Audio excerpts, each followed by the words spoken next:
The next performer is someone else who was not in this year's class, but he was in last year's class. He is a senior mechanical engineer.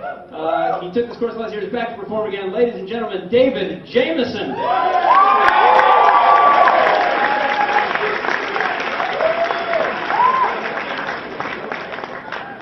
up, everybody? Give it up for Adam Rupert for setting this whole thing up. This class for like, I don't know, 18 years or some shit like that. It's crazy. Don't believe all that. He's getting his PhD in a month and 2 days. No, he said that last year. How's everybody doing? You guys enjoying intercession? You guys enjoying intercession? Clearly you guys have no lives even during intercession. It's just sad. No life. I like intercession, but the only thing I don't like is the time of year. I really hate winter because it's cold and I can't stand cold, even though I'm from the north or whatever. I just don't like it. And it's crazy because you got like November and December, you got Thanksgiving and Christmas and all that, and that's cool. But after that, there's nothing to winter. It's just cold. And so I came up with an idea to spread holiday cheer past December. So I'm making up a holiday, and I want to pitch it to you guys and see what you think about it. The holiday is called National High Five Day. So just hear me out, Here's the thing about high fives. Like, high fives are great. You can't turn down a high five.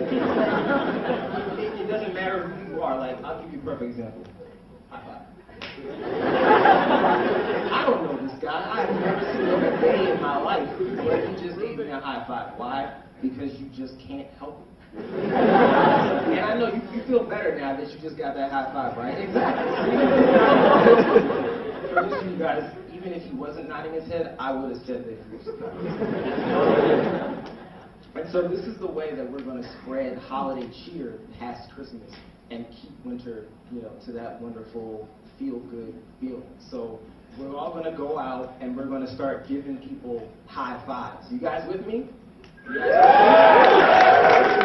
Good shit. Make sure you see the Facebook event. You guys with me? It'll be coming soon. So I know a lot of people, when they're little kids, they have like crazy little, well, I guess they think a little differently. And so, people, like little kids believe in like the boogie monster and all this kind of stuff. When I was a little kid, and this is going to sound kind of weird, I had this idea, this theory, that the color of your skin was related to the color of your poop.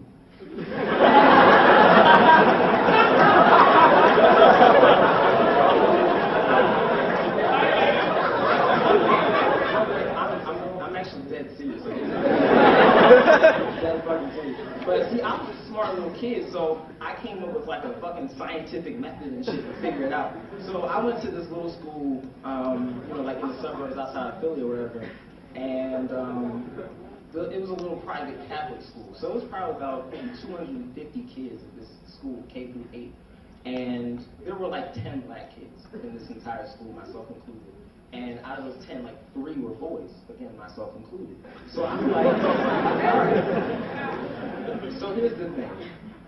If the shit in the toilet is brown, then that means black people did it. And if it's white, then white people did it, right? But here's how I figured out it didn't work. Because, you go in there, little kids don't flush the toilet or whatever because they're nasty and shit.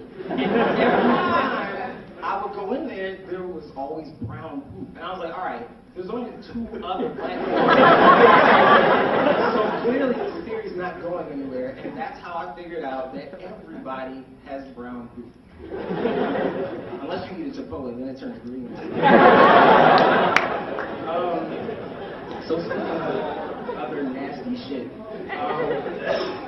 When you're in high school, fellas, you guys, you get erections that you're not expecting.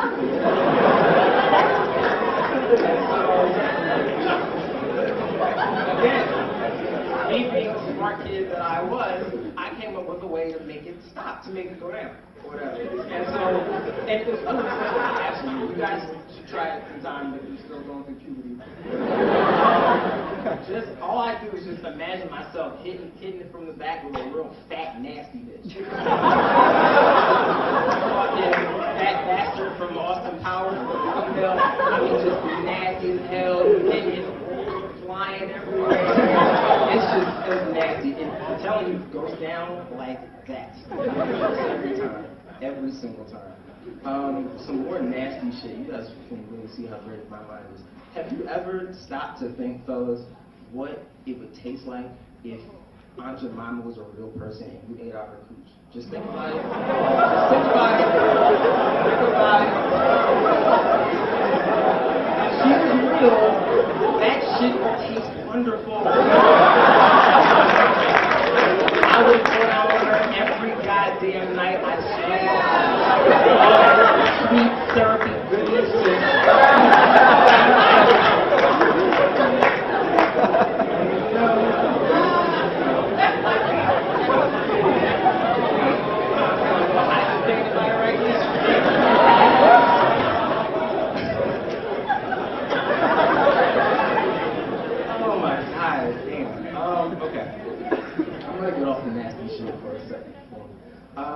So I have a message to all the white folks in the house.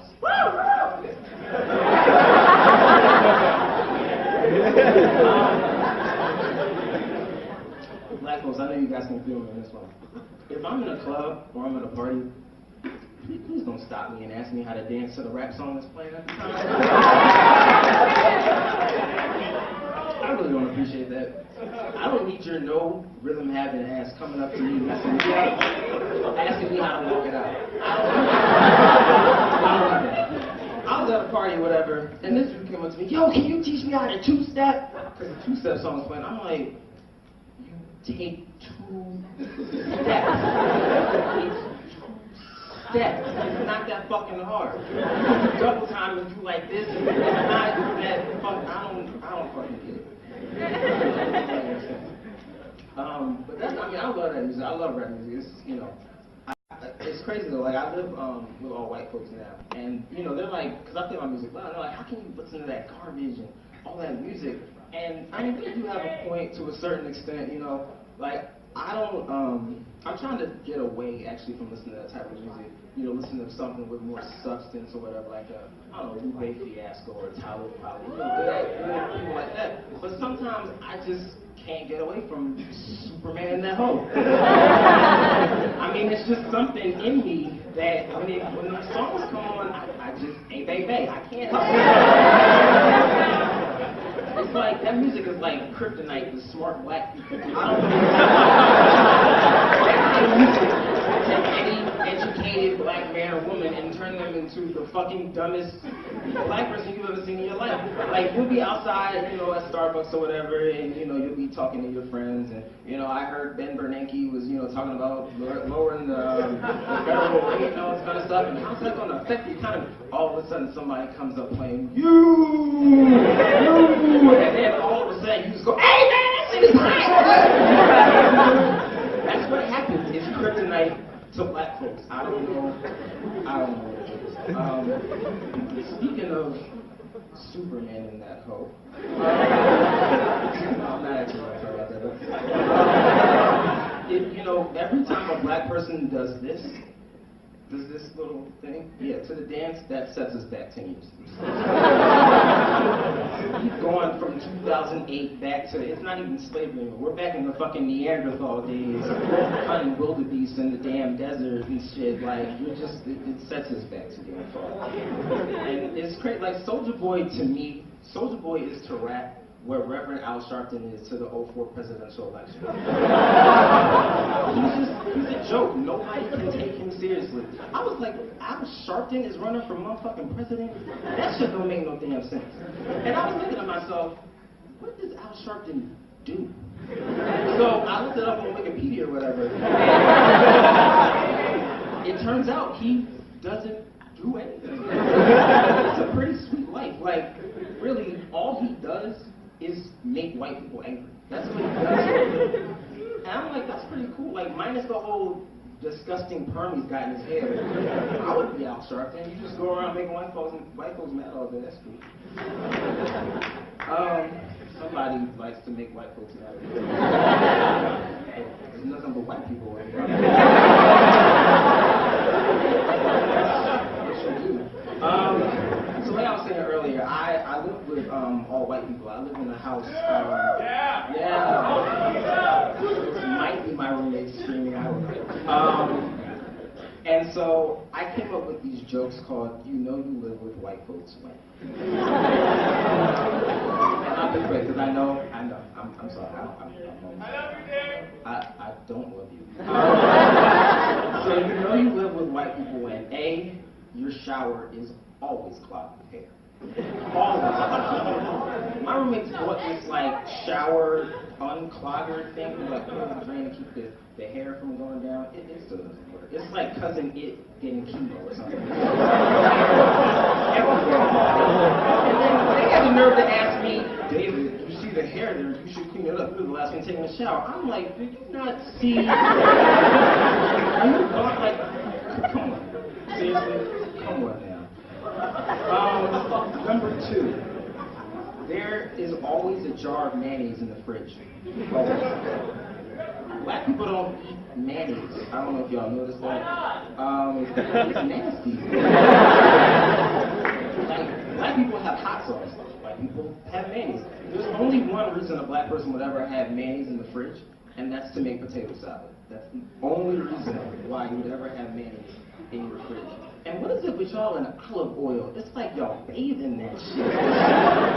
Bottles of olive oil, and they buy more bottles before the other bottles run out and shit. I don't even fucking get it.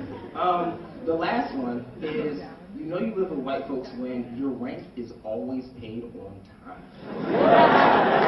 Because I lived with black folks last year. Ooh, man, we had the owner coming down there so many times trying to figure out what we were doing. Because black people just, I don't know, they just mismanage their money or something. Like, I was, you know, I had a black roommate last year. I lived in Union One, and I was, you know, we had our electric bill to pay. I'm sitting there watching TV one day, and the TV just goes out all the lights.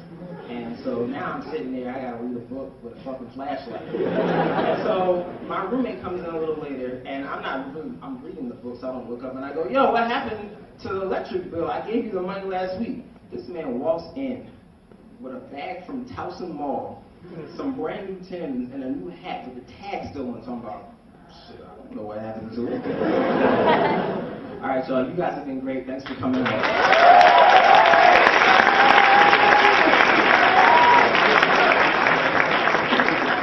David Jamison. As David was pontificating on Aunt Jemima, it occurred to me I forgot to tell you guys one little caveat, which is that in this class, everyone is allowed to talk about any topic. And so there might be some things that are racy and will make people get offended and so forth, and I'm just precautioning all the conservatives and so forth that might need to flee in case more people talk about Aunt Jemima.